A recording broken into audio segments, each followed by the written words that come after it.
Nous allons parler aujourd'hui de Totalité infinie, le grand livre de Lévinas qui fit connaître le philosophe comme un des grands dans la confrérie des philosophes. Totalité infinie. Ces deux mots ne sont pas deux concepts, ni même deux systèmes que Lévinas oppose l'un à l'autre dans son livre. Ce sont deux moments d'un parcours qui est un chemin de vie, allant de ce que Lévinas nomme le même, soit une vie gouvernée par la relation de soi à soi et par le souci de soi, à ce qu'il nomme l'autre, avec un A majuscule, soit une vie ouverte à autrui et aux autres, et à cet autre insaisissable qui s'ouvre à nous et nous interpelle dans le visage d'autrui. Du clos à l'ouvert. C'était déjà le parcours effectué par Bergson dans les deux sources de la morale et de la religion, et par Rosenzweig dans le passage de la première à la deuxième partie de l'Étoile de la Rédemption. Souvenons-nous que le chapitre central de l'Étoile est intitulé Die Offenbarung, que l'on traduit par la révélation, mais qui signifie plutôt l'ouverture, ouverture de l'âme à Dieu. Lévinas le dit bien dans sa préface, page 16. L'opposition à l'idée de la totalité nous a frappé dans le Stern der Erlösung de Franz Rosenzweig, trop souvent présent dans ce livre pour être cité. Les philosophies de Bergson et Rosenzweig sont deux tentatives de sortie des systèmes qui enferment la vie dans un réseau serré de concepts. Ces deux grands précurseurs luttent l'un et l'autre contre la pensée théorique qui paralyse la vie et rend impossible la vie religieuse ou l'ouverture de l'âme à Dieu pour Rosenzweig et la vie morale ou l'ouverture de la société à l'humanité et à l'univers pour Bergson. Le premier essai de Lévinas, publié en 1934, est d'ailleurs intitulé significativement « De l'évasion ». Mais après avoir rendu hommage à Rosenzweig, Lévinas ajoute « Mais la présentation et le développement des notions employées doivent tout à la méthode phénoménologique. Nous avons déjà parlé de la phénoménologie comme d'un retour dans la caverne que le philosophe platonicien voulait fuir pour le monde des idées. Ce retour à la caverne est, comme le disait Husserl, un retour au monde de la vie, un retour à ce qui nous rattache au monde de la vie, que Husserl nomme du terme classique d'intention. Autrement dit, nous ne sommes pas pure pensée, monade refermée sur elle-même et incapable de nouer une relation avec ce qui lui est extérieur. Mais nous sommes d'emblée relation. Et la tâche de la phénoménologie est d'explorer les modalités de cette relation, qui engage aussi bien notre corps que notre esprit. Lévinas écrit, toujours dans la préface, « La phénoménologie est la recherche du concret ». Soulignons le mot « recherche », qui deviendra à la fin de la préface une chasse, comme dit Lévinas, un maquis de difficultés où rien ne garantit le gibier. Il se peut en effet que le concret nous échappe. Ce qui est le plus proche n'est pas nécessairement ce qui saute aux yeux.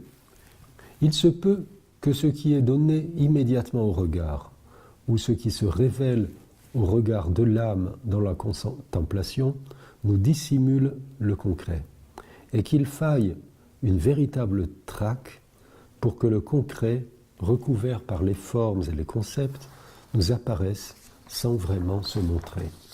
Lévinas va donc faire appel à la méthode phénoménologique, la recherche du concret via l'analyse intentionnelle, mais à sa façon. Et ce qui se révèle au cours de cette analyse est très différent de ce qui se révèle au regard de Husserl tourné vers l'objet et à l'écoute et au regard de Heidegger attentif à l'être. Le concret, bien sûr, n'est pas la pensée pure qui se retire de la vie pour mieux l'observer, mais ce n'est pas non plus, suivant la terminologie de Heidegger, l'être jeté au monde qui cherche à tout prix à s'en libérer. C'est bien plutôt, comme nous l'avons vu, cet être qui se sépare du monde et cherche à être soi, tout en jouissant de ce monde qui le nourrit et le porte. C'est cet être qui veut être pour soi, chez soi. Dans le chemin de vie tracé par Lévinas, chemin qui va du fini, nommé la totalité, à l'infini, nommé tantôt la transcendance métaphysique ou le bien au-delà de l'être, le chez-soi est une étape incontournable. Dit autrement, le chemin vers l'altérité, vers une vie responsable et vouée à autrui, passe par l'égoïsme et le bonheur d'être chez soi, de pouvoir fermer sa porte et de jouir en toute quiétude d'une bonne soupe et d'autres nourritures terrestres. C'est ce passage nécessaire par l'égoïsme que nous allons maintenant analyser. Nous allons voir que le chez-soi, qui semble être logiquement l'opposé de la vie éthique, est en fait une étape nécessaire pour le développement d'un sujet éthique. Lévinas consacre au chez-soi un chapitre central de Totalité infinie intitulé « La demeure ». La demeure, c'est tout d'abord la possibilité d'échapper au péril des éléments qui menacent de nous submerger, aux forces élémentaires qui s'attaquent à l'individu désarmé. C'est donc la possibilité de se mettre à l'abri. Mais, souligne Lévinas, cette possibilité de préservation de la vie qu'offre la demeure n'est pas un but, comme la nourriture ou le plaisir que nous avons à manier un objet. Je cite, « Le rôle privilégié de la maison, dit Lévinas, ne consiste pas à être la fin de l'activité humaine, mais à en être la condition, et dans ce sens le commencement. » Fin de citation. Là où la philosophie classique commence par la pensée, comme si la pensée donnait naissance à elle-même, dans la solitude d'un dialogue de l'âme avec elle-même, Lévinas cherche la condition de la pensée dans l'intimité de la maison. Pour que se constitue le fort intérieur, lieu de la pensée, il nous faut tout d'abord habiter un chez-soi, aussi rudimentaire soit-il, grotte ou caverne, chaumière ou résidence bourgeoise. Nous avons cité Lévinas qui définit la phénoménologie comme recherche du concret. Voici donc la concrétisation première, celle qui va permettre toutes les concrétisations ultérieures, comme la constitution d'un monde d'objets. Mais comment se produit la concrétisation du chez-soi? La maison est-elle définie comme un enracinement, comme une façon de s'attacher, de s'arrimer, d'acquérir une stabilité, un pignon sur rue, une place marquée dans le cadastre? Certes, le fait de pouvoir être chez soi, à l'abri, préservé du froid ou des regards indiscrets, caractérise bien le besoin d'une demeure. Mais ce recueillement que permet le chez-soi ne se constitue pas par le simple assemblage de matériaux de construction, l'aménagement des pièces et l'installation d'un mobilier. Le chez-soi est aussi et avant tout une atmosphère, une chaleur, une intimité, une douceur. Tout ce qui transforme la maison en un lieu où nous pouvons nous recueillir et puiser l'énergie nécessaire pour affronter ensuite le monde extérieur. Il faut comprendre la maison, nous suggère Lévinas, non pas négativement comme protection de l'hostilité des forces extérieures qui nous menacent, mais positivement, comme apprentissage de la vie dans la familiarité et l'intimité. Autrement dit, comme vie accueillie par autrui dans la douceur et l'amitié. Douceur, amitié et même tendresse. Voilà des mots qui figurent rarement dans des ouvrages de philosophie, à l'exception, sans doute exception notoire, de la poétique de l'espace de Gaston Bachelard. Ne l'oublions pas, nous vivons à l'ère du soupçon, et on a vite fait de taxer de sentimentalisme ou de moralisme des termes comme ceux employés par Lévinas dans la description du chez-soi. Lévinas en est bien conscient. Lui qui écrit dès la première phrase de la préface, on conviendra aisément qu'il importe au plus haut point de savoir si l'on n'est pas dupe de la morale. À vouloir avant tout ne pas être dupe de la morale, on risque de négliger ou de mépriser ce que nous enseigne la vie. Précisons bien la vie et non la pensée. Certes, la vie peut se passer d'amitié et de douceur. Elle peut subsister sans possibilité d'intimité et de recueillement. Lévinas a connu une telle vie entre 1940 et 1945, et il l'évoque en des termes bouleversants à la fin de son livre Non propre, dans un chapitre intitulé « Sans nom », page 179. On peut se passer, dit-il, de repas et de repos, de sourires et d'effets personnels, de décence et du droit de tourner la clé de sa chambre. La guerre, l'entassement dans le ghetto, la promiscuité imposée par les camps, la privation des droits, la spoliation des biens et l'atteinte à l'intégrité physique, tout cela n'a pas toujours mis fin à la vie au sens biologique.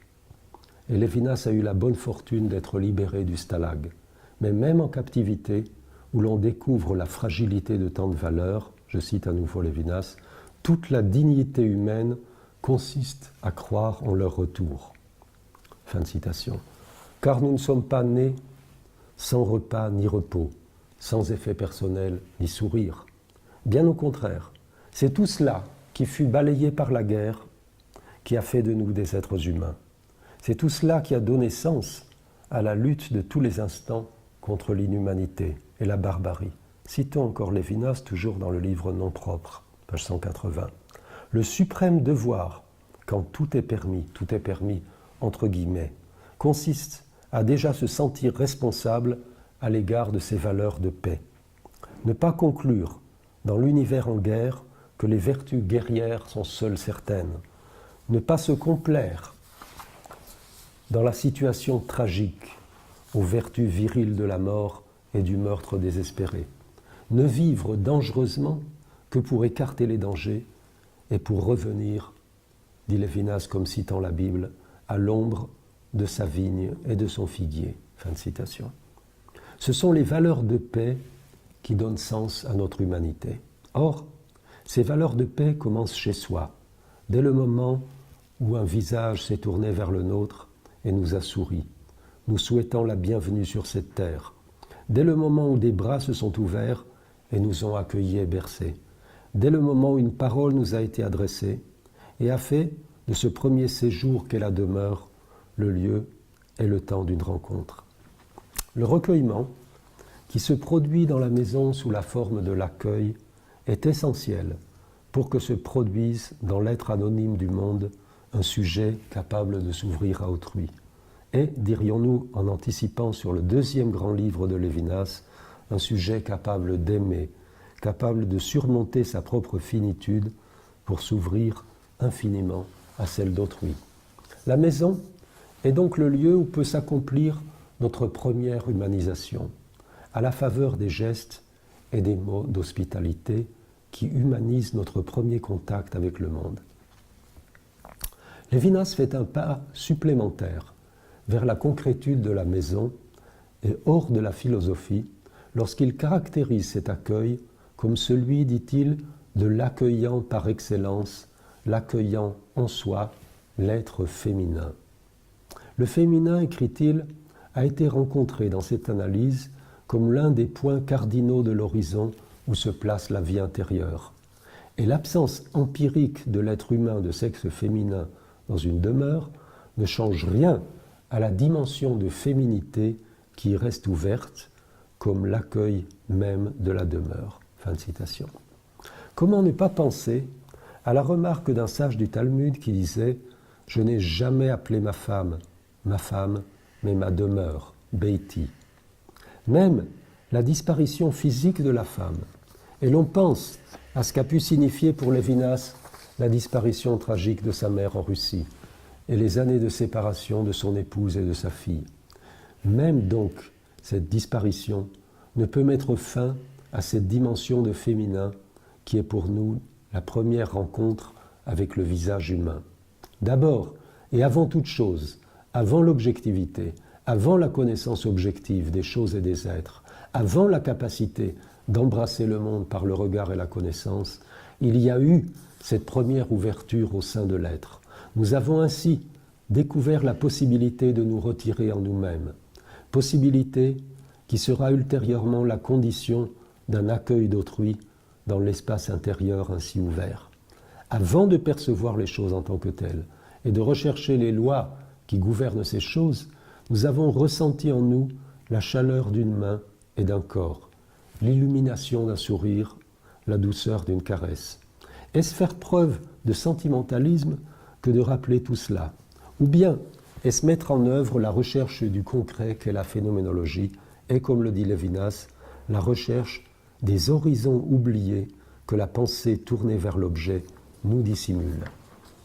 Dans un texte publié en 1967, 6 ans après la parution de Totalité infinie, sous le titre de Langage et proximité, Lévinas ne craint pas de recourir au langage poétique pour décrire ce qui ne s'offre pas au regard froid et objectif, mais au contact, à partir d'un visage et d'une peau humaine.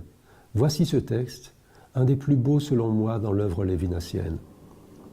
En réalité, écrit Lévinas, dans le contact ne se réveille la caresse du sensible, et dans le toucher, la tendresse, c'est-à-dire la proximité, qu'à partir d'une peau humaine, d'un visage à l'approche du prochain.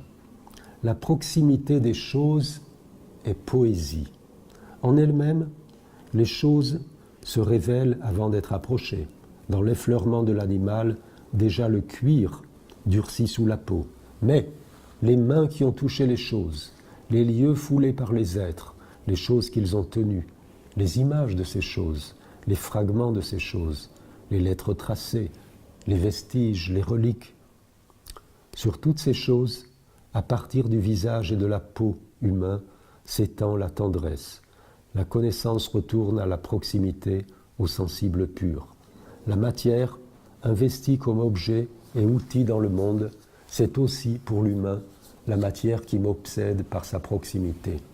La poésie du monde n'est pas séparable de la proximité par excellence ou de la proximité des prochains par excellence. Fin de citation.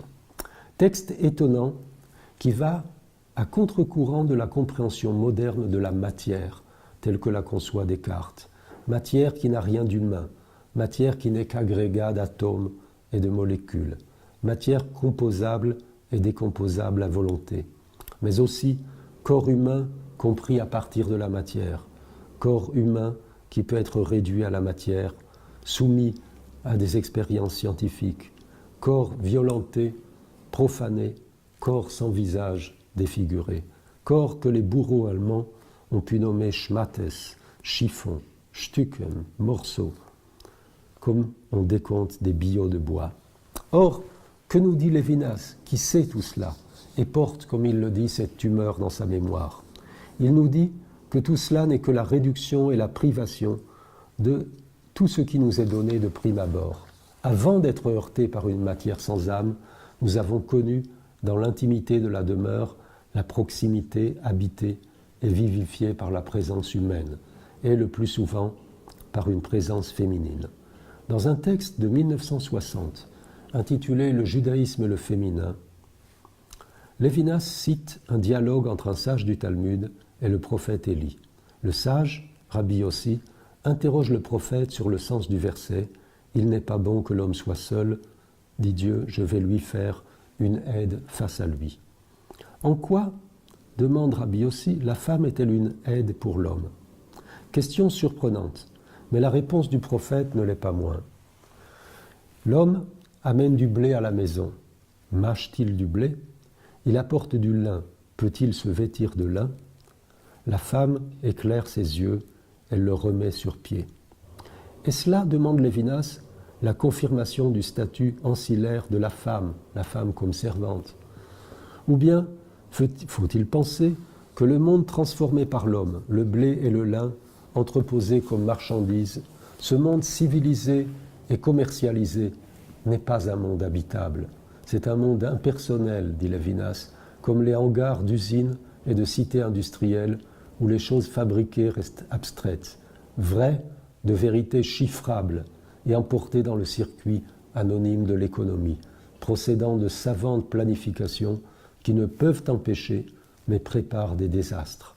Le voilà, l'esprit dans son essence masculine, qui vit au dehors, exposé au soleil violent qui aveugle, au vent du large qui le batte et l'abatte, sur une terre sans repli, dépaysé, solitaire et errant, et déjà par là même aliéné par les choses produites qui l'avait suscité et qui se dresse indompté et hostile. » Fin de citation.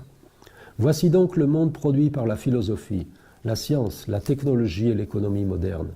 Tel est le monde entrevu par le Créateur lorsqu'il déclara « Il n'est pas bon que l'homme soit seul ». C'est déjà la solitude moderne dans une civilisation animée par la recherche du profit.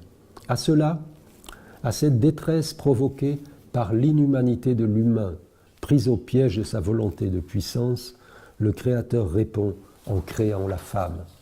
Pour remédier à ce déracinement de la pensée virile, il faut, dit Lévinas, que dans la géométrie des espaces infinis et froids se produise l'étrange défaillance de la douceur. Son nom est femme. Le retour à soi, ce recueillement, cette apparition du lieu dans l'espace, ne résulte pas, comme chez Heidegger, d'un geste bâtisseur, d'une architecture qui dessine un paysage, mais de l'intériorité de la maison, dont l'envers vaudrait l'endroit, sans la discrétion essentielle de l'existence féminine qui y habite, qui est l'habitation même. Elle rend le blé pain et le lin vêtement. La femme, la fiancée, n'est pas la réunion dans un être humain de toutes les perfections de la tendresse et de la bonté qui subsisteraient en soi. Tout se passe comme si le féminin en était la manifestation originelle, le doux en soi, l'origine de toute la douceur de la terre. Fin de citation. On le voit, Lévinas écrit une autre phénoménologie, attentive à la vie, et selon laquelle la douceur n'est pas le repos du guerrier, mais la condition d'apparition d'un sujet éthique. Franchir le seuil de la maison, embrasser la mezouza qui consacre le seuil, c'est accéder à cette dimension à la fois égoïste et pourtant déjà entr'ouverte sur l'altérité qu'il faudra affronter et à laquelle il faudra se mesurer. Mais d'abord, avant le vent coupant du dehors et les visages crispés par la recherche du gain, il y eut ce visage et cette caresse et ce premier langage de la proximité. Langage, certes, encore balbutiant, mais qui annonce et rend possible un langage véritablement humain. Cette phénoménologie lévinassienne fut un jour enseignée par le prophète Élie au rabbi qui ne comprenait pas pourquoi Dieu avait créé la femme. « Te nourris-tu de blé ?» demande le prophète. « Te revêts-tu de lin ?» Il ne s'agit pas, bien sûr, du pain vendu en boulangerie, ni des costumes produits à la chaîne, mais bien d'un toucher féminin capable d'adoucir et d'humaniser les produits de la terre et de l'esprit humain. Béni soit Dieu, dirons-nous en conclusion, qui créa la femme. Béni soit le Créateur qui ainsi adoucit la rigueur et la rugosité de l'être. C'est ainsi que la demeure signifie la présence discrète d'un visage féminin et la douceur de l'atterrissage de l'être au monde.